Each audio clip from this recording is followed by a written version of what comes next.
Assalamualaikum warahmatullahi wabarakatuh.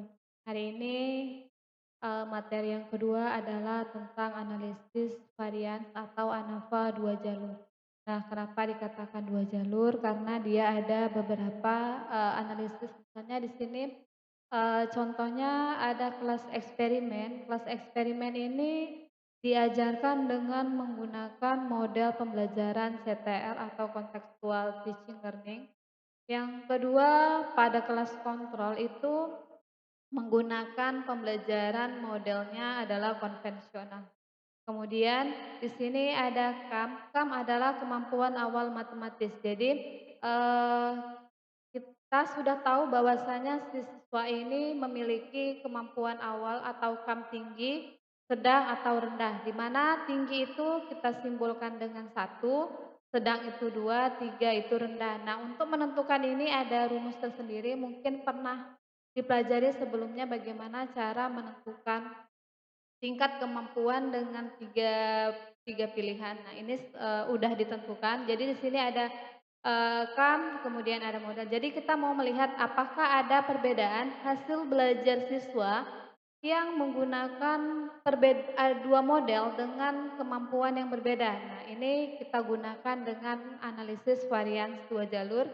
Nah, untuk lebih lanjutnya kita langsung aja kita buka aplikasi SPSS-nya. Nah, ini kalau kalian mau mengikuti bisa kalian lihat baik-baik nilai KAM-nya, sedangkan nilai hasilnya eh, data yang pernah saya berikan sebelumnya. Jadi kalian bisa ketik manual untuk nilai KAM-nya. Kemudian setelah ini kita klik SPSS, kita klik variable view. Kemudian di sini hasil belajar. Yang kedua adalah model, yang ketiga adalah KAM. Oke, desimalnya kita nolkan. Kemudian valus untuk model, tadi sudah ini saya bilang sebelumnya, ini kita lihat di sini ada tanda ini, kita klik. Satu, kita gunakan dengan model CTL. Jadi kan pembelajaran satu itu dengan CTL. Kita add, kemudian pilih ketik 2, kemudian kita buat model konvensional. Kemudian kita add, kemudian kita OK-kan. Begitu juga dengan KAM. Nah, kita lihat KAM ini, kita lihat ini kita klik, kemudian kita klik satu, lihat KAM tinggi, kemudian kita add, dua, KAM rendah, ataupun kita langsung buat sedang juga nggak masalah, nggak masalah. Kemudian tiga, KAM rendah, kemudian kita add dan kita OK-kan. Kemudian kita klik data view di sini, kita copy dulu hasil belajarnya. Sama seperti yang sebelumnya ada 20 siswa di kelas eksperimen. Kita copy, kemudian kita buka kedua. Di sini ada kelas kontrol yang menggunakan model konvensional, kita buka SPSS.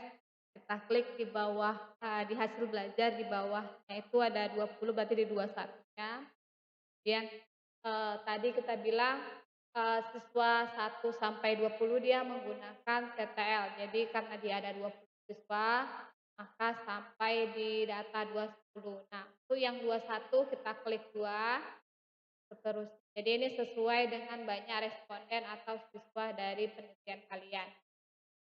40. Kemudian KAM-nya karena tidak berurutan bisa kita copy. Nah, kalau kalian mau urutkan juga nggak masalah, lebih bagus. Tapi kalau nggak berurutan juga nggak masalah. Kemudian KAM di keduanya kita copy juga. Kemudian kita pindahkan di sini. Kemudian setelah ini kita lihat udah pas dia datanya, ada pasangannya. Kemudian kita klik analis, kemudian pilih general linear model. general linear model, kemudian kita pilih univariat, kemudian hasil belajarnya kita letakkan di dependent list, come di fix faktor, kemudian come-nya juga. Selanjutnya ini data sudah kita analisis sebelumnya, kemudian kita pilih option, kemudian kita klik ini ke sini, come-nya juga dan modelnya juga. Kemudian kita di sini ada deskriptif, ada homogen. Nah, kalau mau dibuat boleh di checklist, kalau tidak pun tidak masalah, boleh kita buat. Kemudian kita oke kan.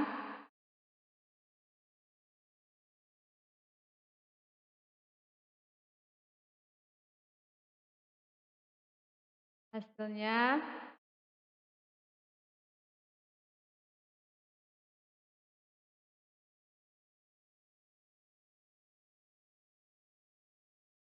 selanjutnya ini hasilnya bisa kita lihat. Nah, inilah hasil yang bisa kita ambil. Kita kopikan di Word biar lebih nampak. Kemudian, nah, sama seperti sebelumnya, cara membacanya kita boleh lihat dari signifikan atau dengan membandingkan F hitung dengan F tabel. Nah, di sini saya menggunakan nilai signifikannya aja. Nah, kalau kita lihat di sini model. Nah, model nilai signifikannya 0,00, artinya kita tahu bahwasannya kriterianya itu jika nilai signifikan lebih kecil dari 0, maka HA diterima dan ditolak karena ada perbedaan. Sebaliknya jika nilai signifikan lebih besar dari 0,5, maka HA ditolak,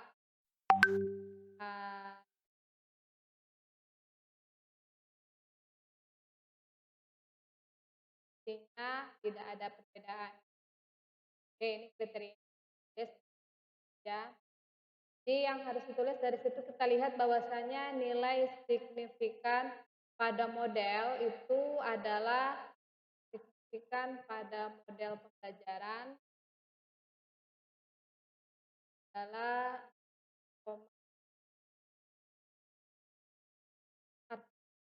sehingga nilai signifikan lebih kecil dari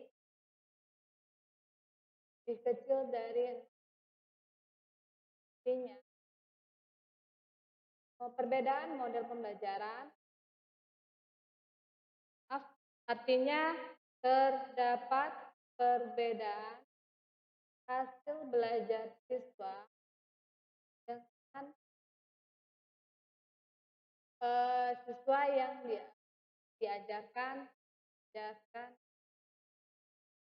model CTL dan model atau bahasa yang bisa sesuaikan dengan rumusan masalah kalian.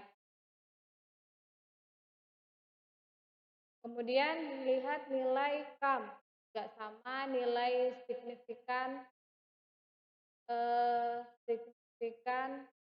pada KAM adalah 0,5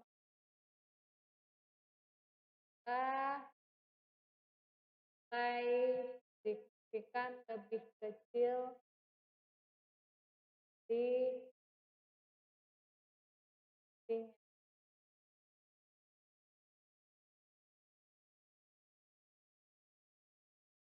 terdapat perbedaan hasil belajar siswa yang kemampuan awal berbeda.